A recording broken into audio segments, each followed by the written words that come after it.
It's the Score North Twin Show. Baseball. All right, Score North Twin Show. Breaking news right off the jump. Breaking news on this Score North Twin Show. The Twins have finally made a decision. They have a jerseys patch sponsor, and it's Secure and Financial. They are the 28th team now to have a jersey sponsor. Only, ironically, the Rays, who I feel like could definitely use some money, and the White Sox are the only two teams that don't have a jersey patch sponsor. The Twins announced this morning. For the YouTube audience, it's Secure and Financial. It's like this green and blue emblem that's on the patch. It'll be on all four of their jerseys. For the audio audience, you can just Google Secure and Financial or go to my Twitter. I also tweeted a picture of this. But they finally have a jersey patch sponsor in 2025. Wow, it's about time. Okay, why were we dragging our feet on the jersey patch sponsor? Were we like morally and ethically against sullying the jerseys, or did they just have a hard time finding a sponsor? They're having a hard time finding a buyer for the organization. What's the why here? I'm guessing the why is they were not having a hard time finding a sponsor. They were having a hard time finding a sponsor that would pay what they wanted. Oh, so they wanted like 1.7 billion. Yeah, and the sponsor was like, what about 1.3, 1.5 billion? Exactly. Okay. So it makes some sense now, especially since we're all guessing their TV-related income has taken a major hit. Okay. Well, so there's a couple more bucks in their pocket. Wow, big breaking news. Okay. Yep. So yeah, that'll be on their jersey for tomorrow's game against Colorado and for the rest of the season, and I believe through next year. I don't know how long this goes to. Secure and Financial is now going to be part of the Twins. And by the way, remember now when if they hold to what the Wild does, at some point in time when you buy a jersey, a Secure and Financial patch will be on that. Because is that how that works? The Wild has a Tria patch on their jerseys now a lot of times. Wow. So you get if a bunch of people go out and buy Cody Clemens jerseys. Oh. Yes, thanks. Byron Buxton jerseys are available. Yes. No. Those Cody Clemens jerseys are going to have Secure and Financial patches. Okay. Interesting. Right. Well, hey, we're going to do our all-Jag team. All-Jag team here on the Score North Twin Show. We did this with the Vikings. We are going to fire up the graphics department, which was hard at work, literally right up to showtime to make sure that this graphic was going to be good to go. So what we are looking for is the following. We are looking for, obviously, 8 position players. We're going to have a 5-man starting rotation, a 4-man bench with a DH, plus a full bullpen with a closer. So this is going to be one hell of an exercise. I am very excited to do this. I feel like we should redefine JAG here for the Score North Twin Show audience. This is kind of a football term, just a guy in the scouting world.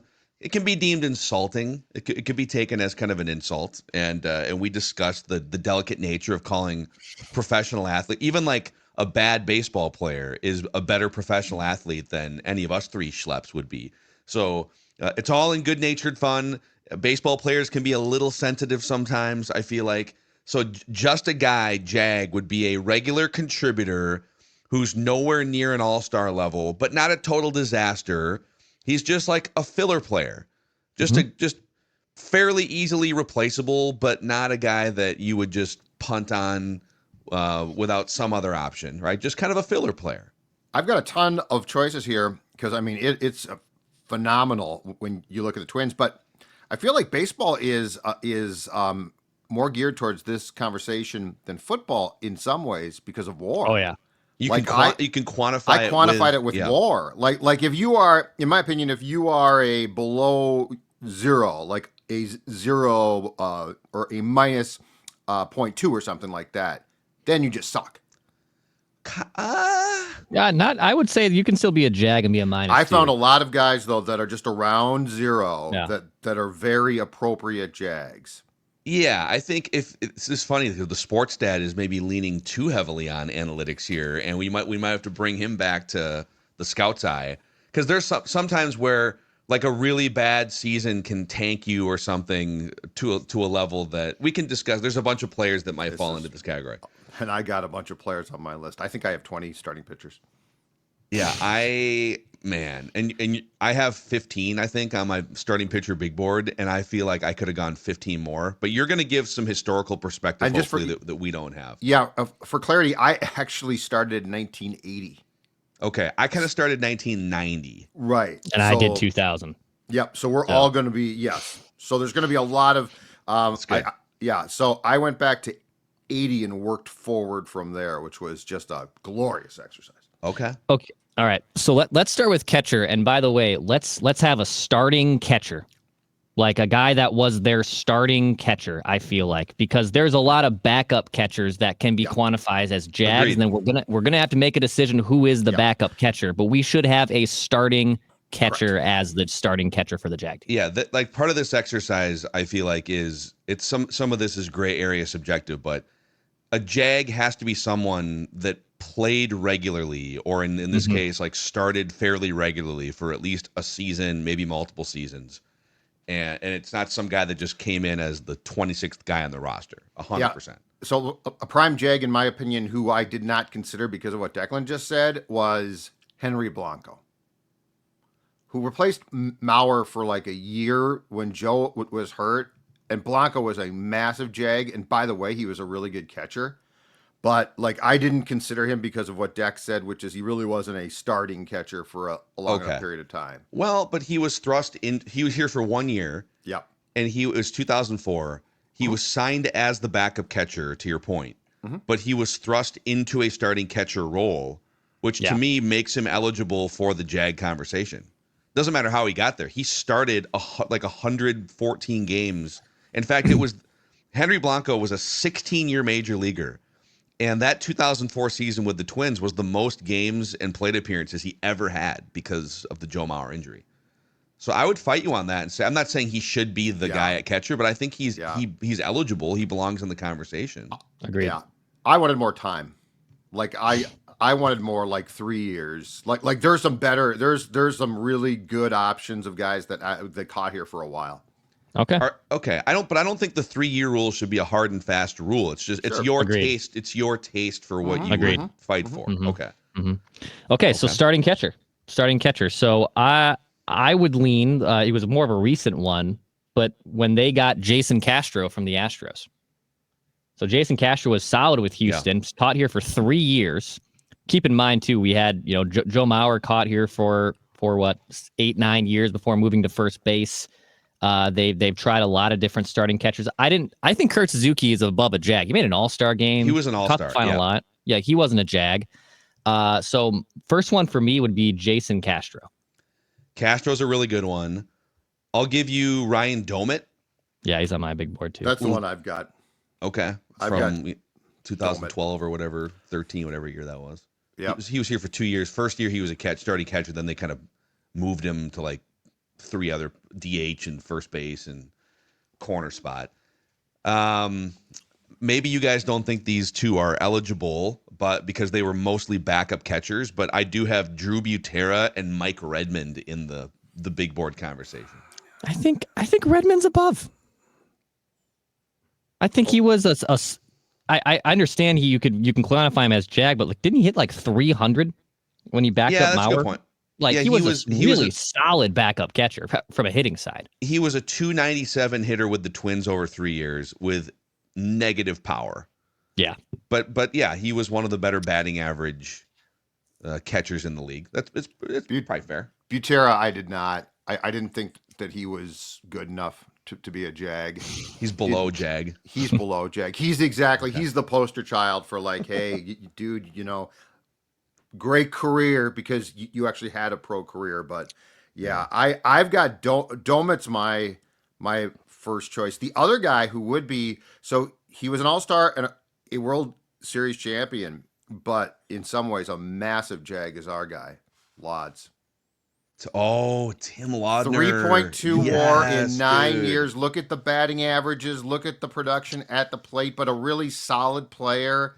Now he was an all-star in '88 in Cincinnati, so that if we're going to consider that to be an eliminating factor from being a Jag, but look at Laudner's body of work. It's very jaggish. It's yeah, a three wins Jag. above replacement over 9 years. That's a long time to be. That's a lot of longevity for that WAR. Yeah. Other guys I had were Chris Herman and Tom Prince.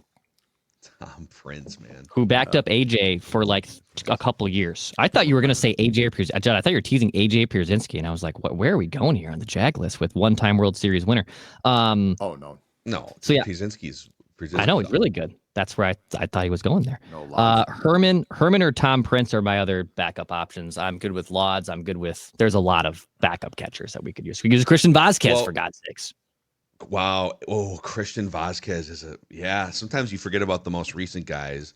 So another thing that we should consider is with our 4-man bench, because we're doing, it's 13 and 13 for a 26. We got the 8 positions, a DH for 9, then 4 bench. We will need a catcher on the bench, right? If we're doing this exercise. Yep. So philosophically here, let's say we decide it's between Jason Castro, Ryan Domit, and Tim Laudner. And Christian Vazquez is another great one. And we pick one of them to be the starting catcher. Do we pick another one of them to be the backup catcher, or do we have to pick a backup catcher? I think our bench can include like starting catchers on the Jag list. You know what I'm saying? 100%. Okay. Sure. Like Drew Butera doesn't have to be the backup catcher on the bench. It could be Lauds, right? Correct. Yeah. Okay. Sure. So I'll throw Matt Wallback out just for. I looked him up. He was worse than I remembered. Yeah, he was. I think he was like a below 0 WAR player, wasn't he? He was big time prospect. I seem to recall with the Cubs, but yeah, he was below. All right. So Castro, Domit, Lauds, and Vazquez. I love the Lauds idea. Okay. I know he made an all-star game in '88, but it was like he must have had just like a hot first half or something.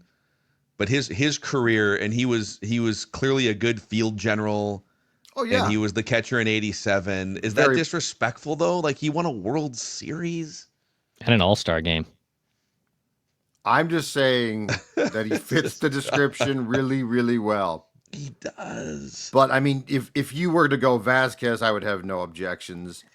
Domit was a complete Jag, a weird Jag, but he is a Jag.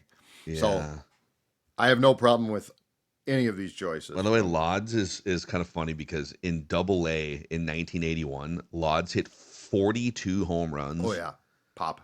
For Double-A Orlando, 42 home runs with a .628 slugging percentage. And then in his major league career, he played for a decade, hit 77 home runs. So I'm going to look at Jason Castro real quick just to verify his. Castro feels like he should be on this team. He had a solid first year. He was a 2.5 WAR player, but then after that was just a replacement level catcher, basically. Yeah. All good choices. Let's carve some room for Castro for sure. And then I don't know, Judd, you want to go Laudner at catcher, starting catcher, and then Jason Castro on the bench? Sure. I mean, all of the 4 or 5 names that we just bandied about the most are excellent choices. They are. We can come back to this too. Let's do this. Let's go Tim Laudner, starting catcher, out of respect. He won a World Series. Yep. He could be the starting catcher here, and then Jason Castro as the bench catcher. All right, first base. You're starting first baseman. I'll throw out one, and again, I'm going to use a recent one. Ty France. Yep. Ty France. I think he has a legitimate case. He's one of my guys on here. That's one name from me. Okay. He's on mine too. CJ Crone is on mine. Yeah. My old school name, to go back to the early 80s, Ron Papa Up Jackson, as coined by Patrick Royce. Ron Jackson had a 2.8 WAR in 3 years. He was on those Twins teams that were ordinarily bad, and he was the definition of an early 80s Jag for sure. So his nickname was Papa, but you called him Papa Up. Yep. His nickname was Ron Papa Jackson, and in the Sporting News one winter, I believe, Patrick filed Twins notes and called him Papa Up, and I think he threatened to kill Pat. Like actual murder? Well, I think at the time that's what was his intention. Actual physical harm. It clearly didn't happen. No, because Pat is still ripping baseball players. But Ty France is a great selection. He is, man. Other names on my big board. I mean, C.J. Cron, but C.J. Cron's better than Ty France. Yeah, 25 bombs. Chris Parmelee, but I had like Parm, but below a Jag almost. He was. Yeah, but he was here for 3 years, and he did almost spend the exact same amount of time in right field as he did at first in his career. So, but I had Parmelee on my list as well.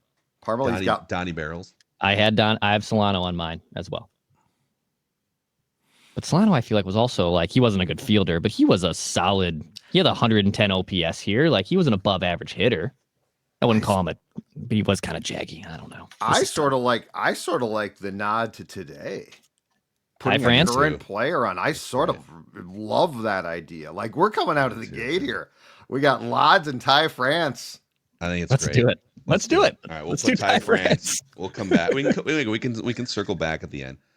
All right, let's keep second base. Are we at second base here? Second base. Oh boy. So this is where it gets a little blended because like man. there's a lot of guys that could qualify at second, short, and third, and then we're gonna build out a bench with some of these guys too. So who do you have on your big? So I've got. I swear I've got 1, 2, 3, 4. I've got 6 choices here. Okay, like second base is a massive jag place in Twins history. I've got Steve Lombardozzi, Todd Walker, Louis Rivas, Alexi Casilla, Orlando Hudson, and Jonathan Scope. Oh, Scope, yeah. And all of them. Yeah. Casilla had a 3.6 WAR, but it was over 7 years. I didn't realize. Yeah, he was not good. Rivas had a 0.9 WAR in 6 years. Yeah. Our most recent random twin, right? Yeah, Declan I think gave that exact stat, right? Declan, you gave that clue. I think Rivas in terms of, I know there is some crossover too, because like on my second, short, third, and even I have utility on here. I have a couple guys in utility because they flirt with so many positions. Who doesn't? I think in terms of true second baseman that played there all the time, Rivas or Casilla have the best case. Yeah, I fully agree. I think if you were to go a little further into the utility bin, just to throw some names out Matt Tolbert and Jeff Rebele. Yep, I have them on there. I do think somewhere in this exercise, and he could be many different places, the Twins had a decade-long jag in Denny Hocking. Yep. Denny Hocking was a Twin, I think, for 11 years, and I think he was like a break-even WAR guy. Maybe even a little below. He was like 10 years and replacement level. It's hilarious because there was, and I think a lot of teams had that guy, but the Twins also had that guy in the late 80s or mid to late 80s and early 90s in Al Newman as well. Yeah. The exact same type of jag. Like they were contributors. But they could play everywhere, but not particularly defensively. Very well. That's hilarious. I would say one of those bench spots should be just utility. So like Hocking would fit there. Another guy who was here for a while, I feel like Brendan Harris played like 4 positions. He's another guy I could make a case for utility. But Hocking, I think because I have Hocking on here, but I just put him in utility because he played so many places. I think Hocking has a place. I don't know if it's a starting, but I think he's on this roster because Phil brings up a good point. Kyle Farmer deserves a little discussion. Kyle Farmer in the second base / utility bin. I put. I know he again bounced around. I have Luke Hughes. On here, underneath Jag. I don't think he played enough. I think Luke Hughes would have been happy to rise to Jag status. The Jag level. That's too respectful, is what you're saying. Okay. Yeah, you're right. 102 games in 3 years. Another name to be thrown out here for many different positions, maybe more of a shortstop, third baseman. People are going to wonder about Nick Punto. Now, Nick Punto had a couple seasons where he was far more than a jag. Yep. Like legitimately one of the best defensive players in the entire league. That 2006 season at third base. But we're going to have to address the Nick Punto candidacy at some point in this discussion, this exercise. So second base. What are we thinking? I think to circle that, Rivas and Casilla are the two. It's probably Rivas. Yeah. I think it's Rivas. Yep. Rivas. Love this. I mean, throw him in here. A 0.9 WAR in 6 years for a guy that I recall being not great, but better than that is really impressive. Denny Hocking, by the way, for the utility candidacy, he played a decade with the Twins, 0.4 wins above replacement. Yeah, I think he's got to be the leader in the clubhouse. I'll throw him in here as a utility placeholder. Yep. Okay. All right. At shortstop. I mean, we got a glut of options here. I have Pedro Flormon. Yeah. He was here for 210 games, played 3 seasons, just an atrocious hitter, but he was a decent fielder, but played here way too longer than he should have. A sneaky one, and I thought this guy was better, but he was eventually, I think, put on waivers. At the time, we were very surprised. Pat Mears. Yep. Had a 6 WAR in 6 years. Now, I remember him being more productive than that, but he wasn't. No, wasn't he? He was a Twins high draft pick, right? Was he I guess he was a 12th round pick. But I mean, he was, embedded at shortstop for quite some time. But when I went back and looked, he really did qualify as more of a Jag than I remember. Very jaggy. I think because of Pat Mears' longevity as a Jag. Yeah, that helps. Much more. Now, Pat Mears was a pretty sure-handed, and Florimon was too, defensive shortstop. Sure. So part of this exercise is like respecting guys who were really good with the glove that maybe didn't hit. Like there's guys that you would look at their batting average and their OPS and say that's a Jag, but they might have been awesome defensive players, and we should give that credit. But I think, so Mears, Florimon, and then maybe this is more of a utility guy, but I had Jamie Carroll written down too. I've got him at third base for me, yeah. Third base. Jamie Carroll had a WAR of 3.5 here in 2012. Good defensive player. Yeah. Good defensive player. Well, I think it's Mears, dude. I mean, Pat Mears was like the pillar shortstop for one of the darkest eras of Twins baseball. Let's do it. 93 through 98. Okay. Third base is glorious. FYI. This is fun too. Extra E in there, right? Pat Mears. Yep. Yes, sir. Okay, I think he's above it, but does Trevor Plouffe belong in the third base Jag tier? I put him down as a conversation starter here. Yeah. Now he did have a 4-win season above replacement and a 3 WAR season, and one of the great 2-month stretches in the history of Twins baseball.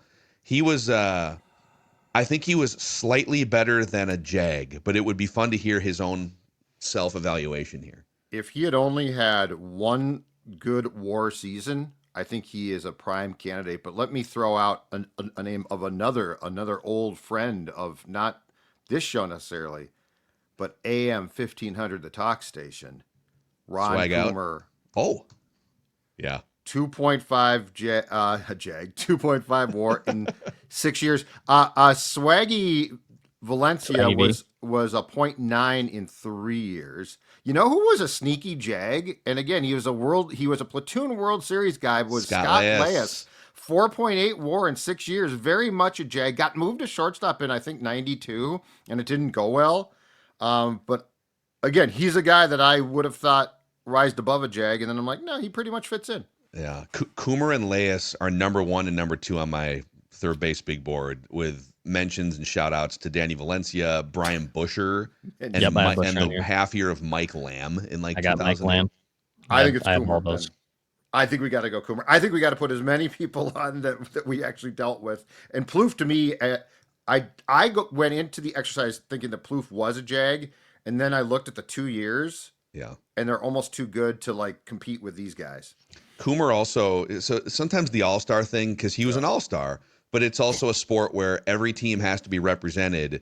And in 1999, the Twins were absolutely terrible. It was the heart of the steroid era where multiple guys were hitting 60 and 70 bombs every year.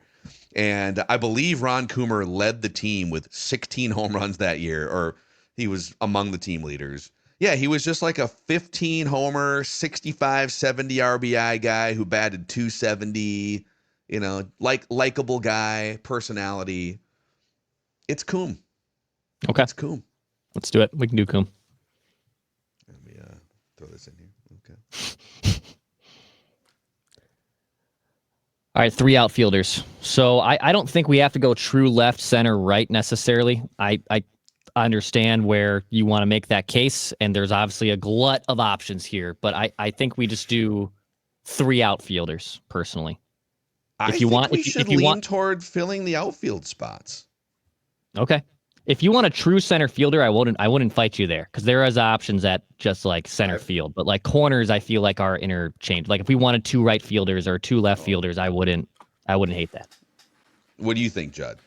I've got LF, CF, RF on my list. My big board. I was very definite. And by the way, there are some glorious choices in all these spots. Yeah. Okay. Let's start as best we can to kind of put them in bins, and then obviously if we decide no, these guys have to be on over this left fielder or whatever, we can circle back to that. I'll give you Jordan Schaefer. You guys remember Jordan Schaefer? Jordan Schaefer. Yeah. Oh, yeah. Played in 147 games in 2014, a WAR of exact 0. Center fielder, right? Center fielder. Yep, center fielder. That's a great one. Still a little bit of bags. It was so dark that they would do the transition like commercials on Fox Sports North of, oh, and what a grab by Jordan Schaefer. It's like, man, these are some dark years of Twins sweeper cuts here. Jordan Schaefer's one. Darren Mastriani. I think he fell below a Jag. He did fall below. Okay. And plus, he blew off Phil. We saw him at Bunny's like a year and a half ago. He did. That's crazy. And Phil's like, Mass, what's up? And he's like, I'll be right back. Dude, here's the crazy thing. Hey, Darren, we're still waiting. So a couple things. Since we're on a Darren Mastriani side street here. So I covered him back whenever he was here, like 2011 or something. And he was just like, he came up for a couple months and really good, smart base stealer. And we had a couple great conversations about like the art of stealing bases. And he was one of those guys that knew exactly what to look for. And he wanted to maybe coach someday. And so we built a little connection. Didn't see him for 10 years. I think he went back to Toronto. I'm not sure. He hit me up on LinkedIn like 3 years ago, and he is in town doing something, and like, oh, cool. And then so we swapped messages, and then you and I were at an establishment in St. Louis Park, and Mastro comes. I think he was there with friends or family or something. Mastro, what's up? And he's like, oh, hey, what's? And he acted like he had no idea who. But he goes, I was. I'll be right back. And then he was going to come right back, and then never came back. So. He lives near that establishment, and I believe he's in woodworking now. Okay. But so in left field, one candidate I've got is Delman Young. Yes, absolutely. On my one WAR in 4 years. He had one massive year though in 2010. Yep. Yeah. That was well above Jag, but the bulk of his career was very jaggy with the Twins and everywhere else. He was 10th in MVP. He was the 10th most valuable player in the American League that year. That's the hard thing. I think that bumps him out, even though it's 1 year. His career is super jaggy, jaggy. Yeah. But like he showed that one season. Jake Cave. Yes. Jake Cave. Center field. Yes. Jake Cave. You can play left or center in this exercise. Yep. Absolutely. Okay. Absolutely. This is going to be controversial, but since you put Tim Laudner in the discussion. Yeah. What if I put Dan Gladden in the discussion? Oh, boy. I didn't even consider him. I know he famously scored the game-winning run of the 1991 World Series, but like I'd fight for him because he was such a huge part of that. Now he doesn't. His style today would probably be because he did a lot of baseball things back in the day. But I would fight against that because I felt that he rose well above a Jag. He was a very, very hard-nosed player, but in 5 years he was worth 5 wins above replacement. Yeah. And he was he hit with the Twins. He hit 268 with a 700 OPS, which was well below league average. Played a good corner outfield defense. Just if World Series champion Laudner is eligible over here, I think. Gladdy, 2-time World Series champion here, correct? He was on the 91 team. I think that was his last year, and then he went to Detroit or something like that. Yeah, so it's tough to put a 2-time World Series champion on here. Yeah. I don't think we can. I watched Laudner's whole career, and he was a Jag. I watched Gladden, who was obtained in '87 before the World Series championship, and I felt like at the time.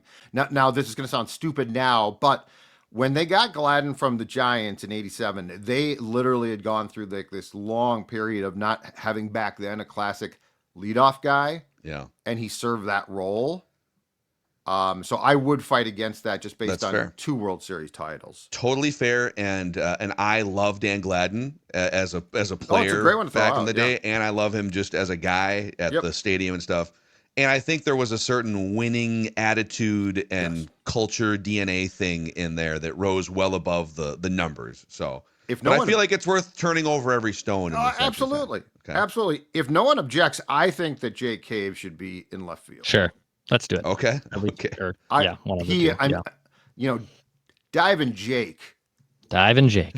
And they couldn't get rid of him.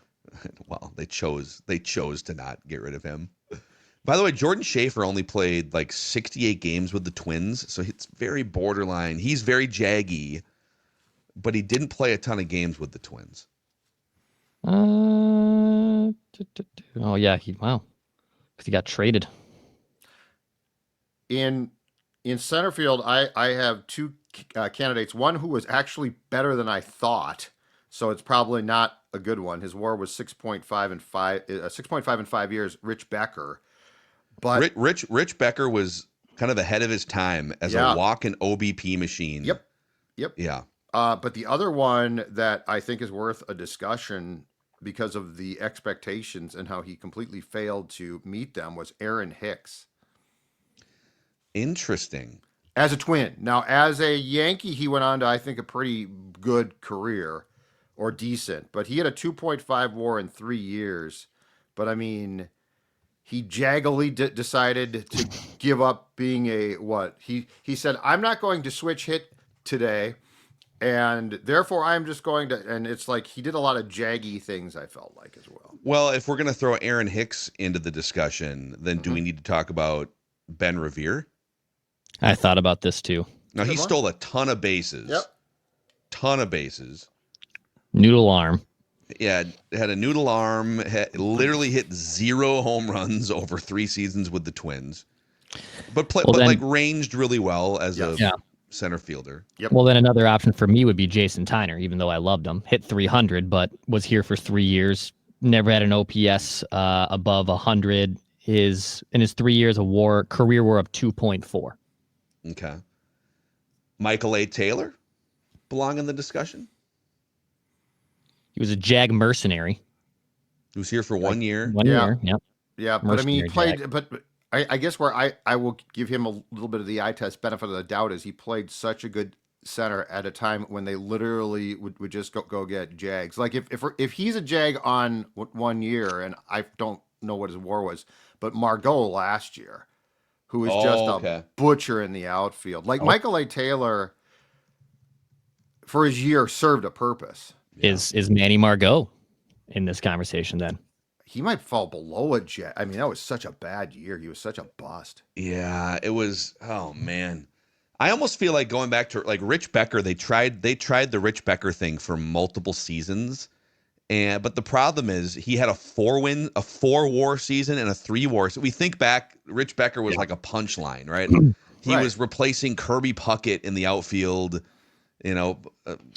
but he was maybe better than in the moment though. Tom Kelly hated him. He was a punchline. The columnists ripped him in the 90s. Few other outfielders we just haven't named that I have in my big board: Jason Repko, Cleet Thomas, Craig Monroe. I know some of these guys didn't play a long time, but they were literally Jags. In some, like a couple of those guys, like Repko only probably played 50 games, maybe less than 50 games. I'll throw Dustin Moore out as a right field candidate. I've got him, and also don't forget the legendary Metrodome figure, Buck Buchanan. Yeah. How many games did Michael Ryan play with the Twins? Mike Ryan. Mike Ryan played Dustin Moore played multiple seasons. Dustin Moore. Is Dustin still incarcerated? He did get arrested for something. Yeah. Not to be confused with who was Dan found. Dan Serafini killed someone. Yeah, found guilty of murder. That's not good. Yes. Okay. Yesterday, 2 days ago. Yeah. Is Dustin Moore the right fielder? Dustin Moore Played in a lot of games. Yeah. 2.4. Yeah. Yes. He has a much more case. Yeah, I think it's Dustin Moore. Yeah, he was, 2001 through 2003 on some really good Twins teams, and he was out there hitting 12 home runs with 45 RBIs and just kind of holding the spot down until Michael Kadire came along. Yep. Okay. I will give you one early 80s again throwback in center field. And this guy actually, we thought that he was good. He had a 31 game hitting streak, but he had a 1.8 WAR in 2 years, and that is Kenny Landreau. Look at Kenny Landreau's career, he was, and then he was subsequently traded, I think, for Mickey Hatcher to the Dodgers. I think he came. How do you spell his last name? Landreaux. Oh, it's like okay, it's like French Landreau. Yeah. He was an all-star here, though. Well, he was an all-star in 1980, yeah, but everyone makes the all-star because he had team. to be an all-star. He was a. He batted 305 with a 800 OPS in 1970, and he had a career OPS of 106 plus with the Twins in 2 years. I'm just saying he had a 1.8 WAR in two years, and he was. He might not. I feel like Sports Dad's leaning a little too heavily on analytics here. I never thought I would ever say that. Okay, about all right. Zulgad. Well, when you go back and look, but it's weird because when you go back and look at some of these careers, like I thought Scott Leyes was far from a Jag, and he ultimately was a Jag. Yeah. Well, I mean, I'm not saying I thought he was great, but I thought he was more productive than a Jag, and he was a Jag. Yeah, I mean, Kenny Landreau, and you saw him play, we didn't, so you would have a better feel for it. But in 2 years with the Twins, his first year, he had an 800 OPS, so like well above league average. And then the second year, he was an all-star. So I feel like, and if I'm going to accuse you of leaning too heavily on analytics, then we should revisit Rich Becker as the starting center fielder, because everything about my Twins memories tell me that dude was a bust and a Jag in center field. Tom Kelly hated him. The front office made fun of him 10 years later. And I'm looking at his 4-win season in 1996 and being like, well, Rich Becker. Yeah. So we don't have a center fielder yet. And I feel like maybe we should just put Rich Becker in there. Thoughts? I'm good with it. We also got to keep moving here, by the way. A lot of time on outfield. Okay. That's very important. Pace of play here on this Pace of play. Okay. Yeah. DH. There's some glorious choices. I mean, there are. Well, let's start with the current team.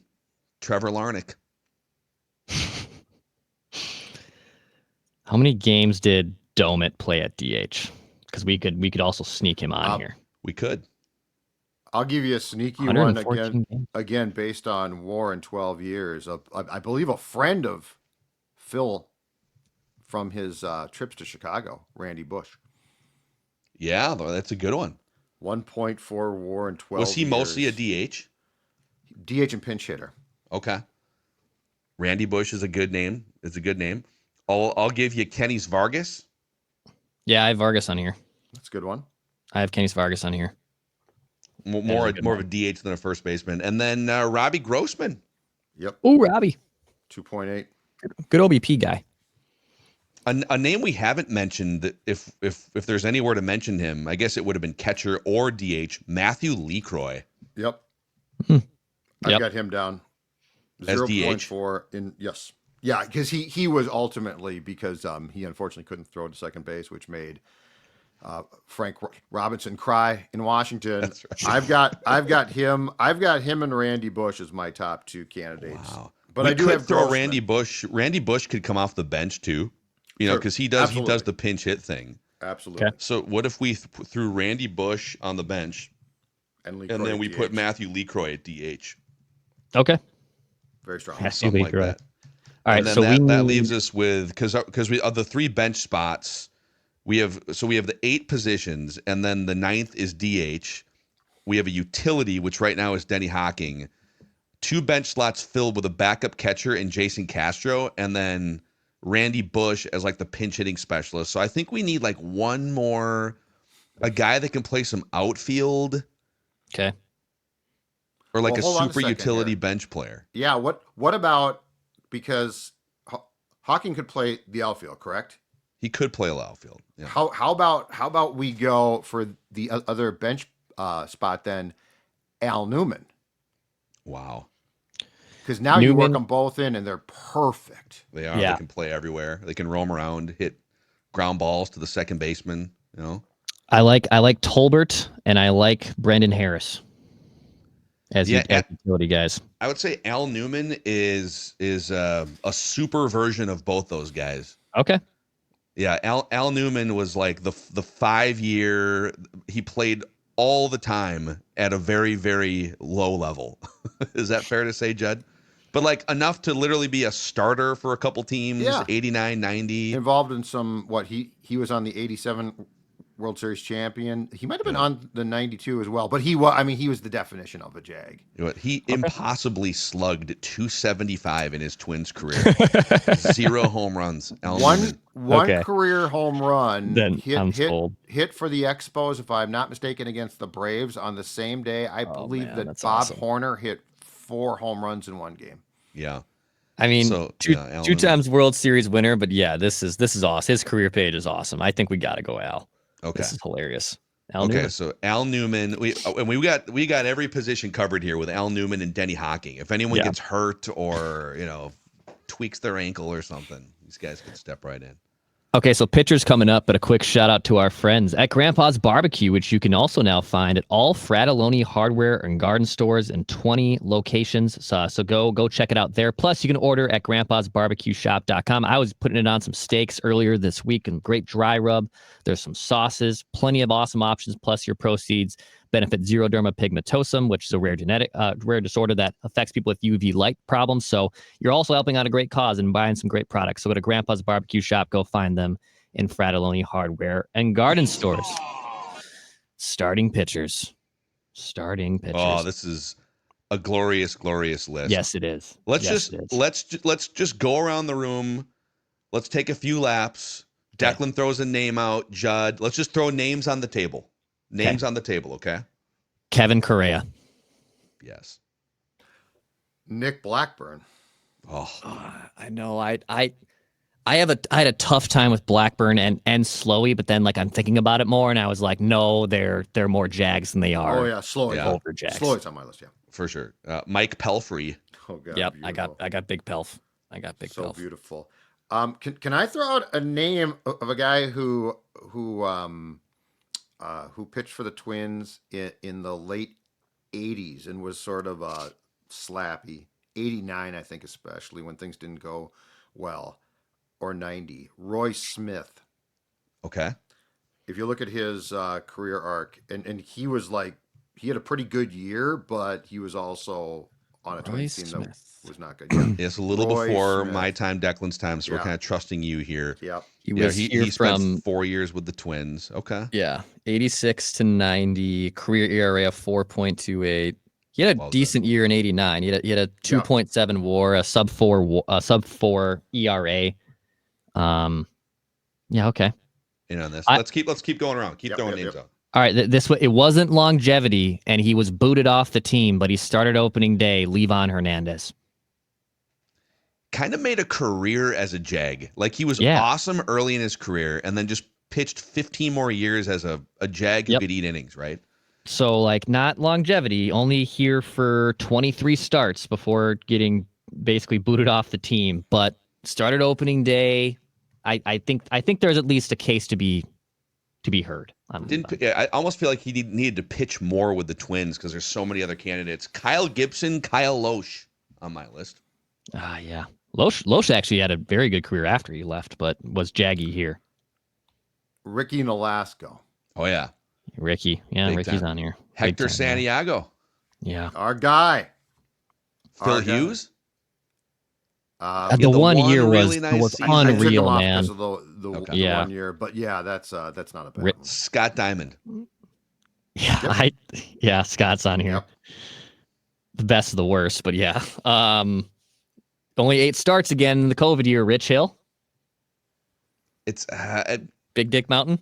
I feel like there's so many options that started 30, 60, 100 games that it's hard to put. It's hard to put a guy that made 8 starts on here, but yeah, respect. Sam Deduno. wildly effective. Yeah, Sammy Deduno. Great stuff. Just had Great zero stuff. idea where it was going. Yep, Couldn't reach the pedals All on right. the sports car. Okay. Boof Bonzer, Ramon Ortiz, the Dauber.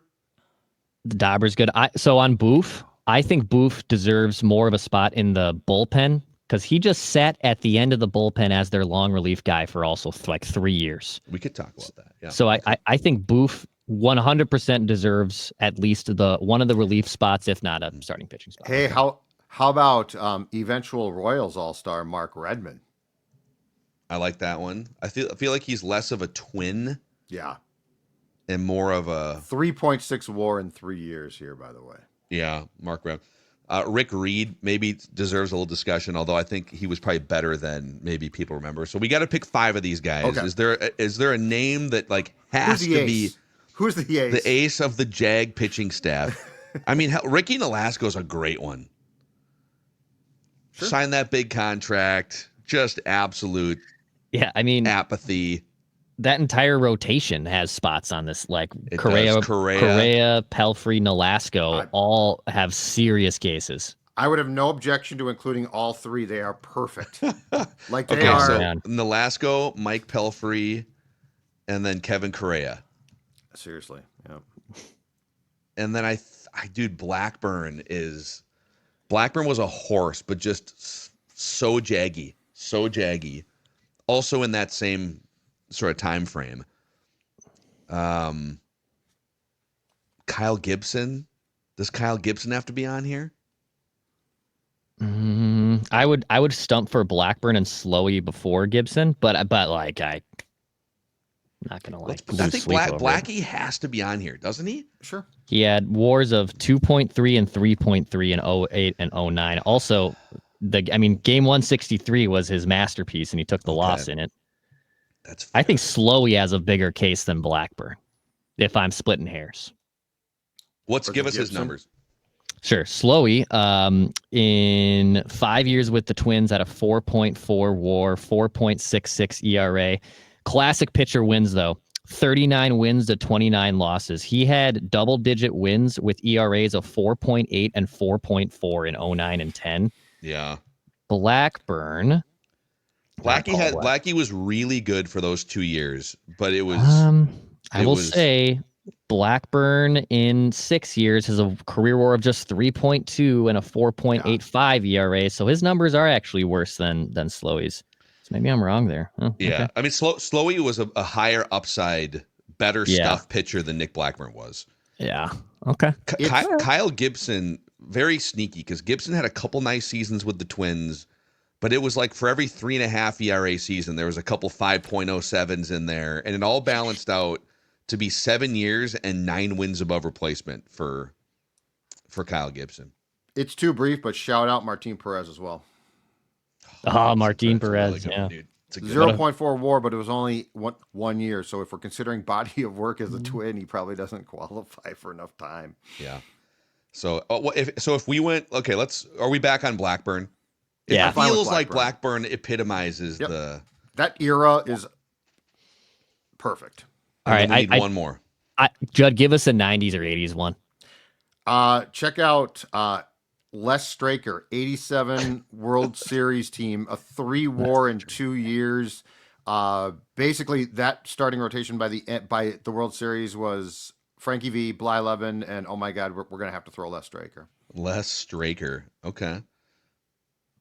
Yeah, he only played 2 years in the major leagues, and it was 87 and 88 with the Twins. Here's another one as a Twin. Now, it might not be enough time as a Twin, and he did go on to some success, but Matt Garza had a 0.8. I feel like it was unpolished here. Yeah, I don't know if I would have called. I mean, he was 22 and 23. Yeah. Like I don't think I can call him Jaggy here. I'd go Loesch over for that era. I'd go Loesch over Garza. I would be if we want to have a nod to yesteryear. I think Straker is a great choice. He was a classic Jag. I feel like Kyle Loesch is the correct answer here. Kyle Loesch was. It's not yesteryear, but it's from 2001 through 2005 on really good Twins teams. Mm-hmm. He had ERAs of 5.5, 4.5, 4.5, 5.5, 4.18. He had a 6.6 WAR in 6 years with the Twins. Yeah. Just with the Twins. He had good years with St. Louis and Milwaukee afterwards, but Very jaggy. Okay. All right, Kyle Loesch. I can do Kyle Loesch. Okay. These are all kind of from the same like 15-year era here, but outside of Johan Santana, some people might say Brad Radke. Brad Radke was much better than a Jag. Yeah. Brad Radke had God, yeah. like his ERAs were a little inflated during the steroid era, but he still had relative to the league, he was still a great pitcher. Okay. So we got like 8 minutes left here until we hit our next recording slot. Closer and then 7 relievers. Yeah, before we do the closer, I think we need to put Dobnik in the bullpen. Just that contract, specifically Dobnik. Okay. Well, he could because they gave him that contract. Are we putting Booth in here too? I think Booth has a bigger case, but yes, I'm good with Booth. One for the closer role, early target field era is Johnny Roush. I have Roush on here and Caps. And Caps is another one for sure. Yeah. Yep. Both of those guys are. In fact, they both could make this list actually. I'll say back to Booth for a second. Booth much more of a starter than a reliever in his Twins career.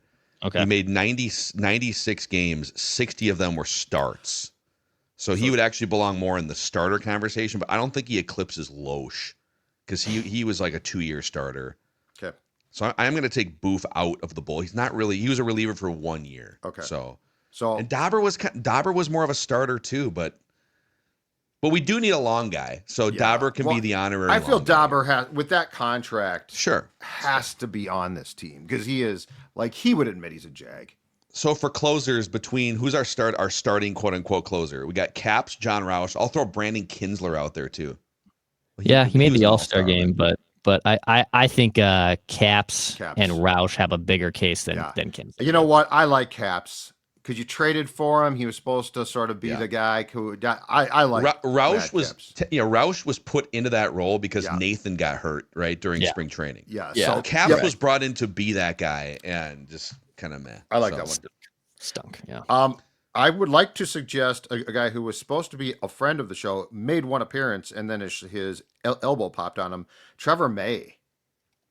Boy, I think he was really good out of the bullpen for a couple of years there. I think that's disrespect to Trevor May. He was a very good reliever. Yeah, man, he had a great run. He had from 18 to 20. Yeah, appeared in a bunch of games and had an ERA of 3.19. Big time strikeout guy, high leverage. 113 games. I wouldn't call that a Jag at all. I'd call that a very above average pitcher. Very good pitcher. What are we doing, Judd? You're disrespecting Trevor May. I felt Trevor May's body of work when I looked his entire, and I'll check it out again right now, but I felt that it rose to a Jag discussion. You got to be a little careful with WAR and relievers because relievers aren't going to rack up like 7 wins above replacement in a season. 6 years here, and he did it. He did improve on the back end, but he still left with a 4.4 ERA.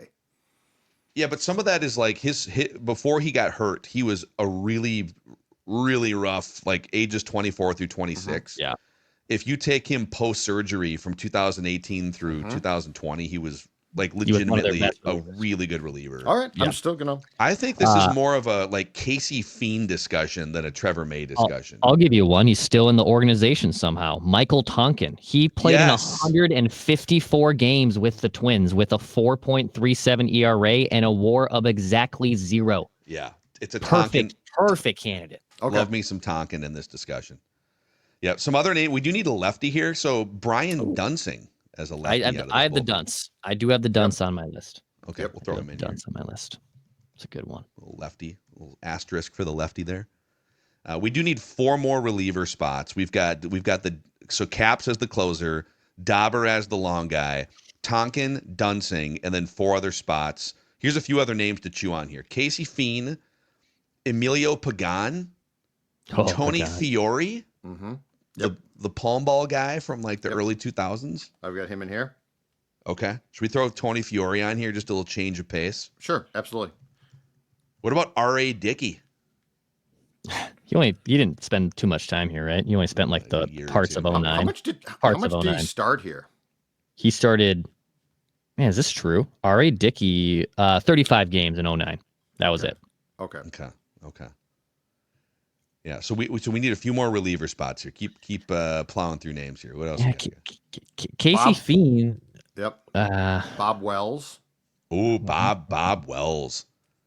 Like that's like early 2000s, right? Mm-hmm. You could probably plow through some of those late 90s, early 2000s rosters and find some great little names. Yeah, Bob Wells was here from 99 through 2002. And he would eat innings, but just kind of actually for a couple years there, Bob Wells was pretty damn good in like 99, 2000. But then he dropped off. George Frazier, the late George Frazier. Was that 80s? Who was here in the, Yep. I think he was on the World Series team in 87, if I'm not mistaken. George Frazier, 86 and 87. Just kind of a... Just a jag. He was just kind of a... Let's do it. Let's put the knot. Let's go George Frazier. Okay. This is more recent. How about Trevor Hildenberger? 132 games with the Twins over 3 years and an ERA of 5.35. I love that. And it gives us a little different look. He's coming kind of submarine. Yeah. You know? Yep. I think he did a lot of work with the minor leagues and Players Association after retiring. He went to Boston? The Mets. Okay. The Mets, yeah. Okay. So that leaves us here with a couple minutes left here. We have our bullpen is Matt Capps, Randy Dobnak, Michael Tonkin, Brian Dunsing, Tony Fiore, George Frazier, Trevor Hildenberger, and then one open spot. Okay. One more spot. J.C. Romero's a candidate, if you guys remember him. Pop for steroids, right? Lights out, wasn't he? And I thought he was, let's see here. He was lights out later. 02, he was awesome. In 2002, he had a 1.89 ERA and a 3.5 WAR season, which is hard to do as a reliever and a non-closer. Yep, but then he came back in 2003, had a 5, and the year before 02 had a 6.2 in 14 games. He was solid in 04 and 05. I don't know. I think he's a little bit above. He was like their 8th inning guy for some of those playoff games too. Yeah, it's kind of tough to put. He is a lefty though, so you get. Yeah. But he was a lefty who could get. He wasn't just like a loogie. He sandwiched that great 02 with 2 horrific seasons and then bounced back and then actually went elsewhere and was pretty good. Still feels like Casey Fiend should be in this bullpen. Casey Fiend? All right. Casey Fiend? Yeah. Okay. Bullpen's hard. Bullpen's hard. It is. So that leaves us with, here's the 26-man roster, the all-time all-Jag Twins roster. Debate us in the comments section and click that like button and subscribe button on the Score Twin Show YouTube channel. Thank you. Catcher, Tim Laudner. First base, Ty France. Second base, Louis Rivas. Shortstop, Pat Mears. Third base, Ron Coomer.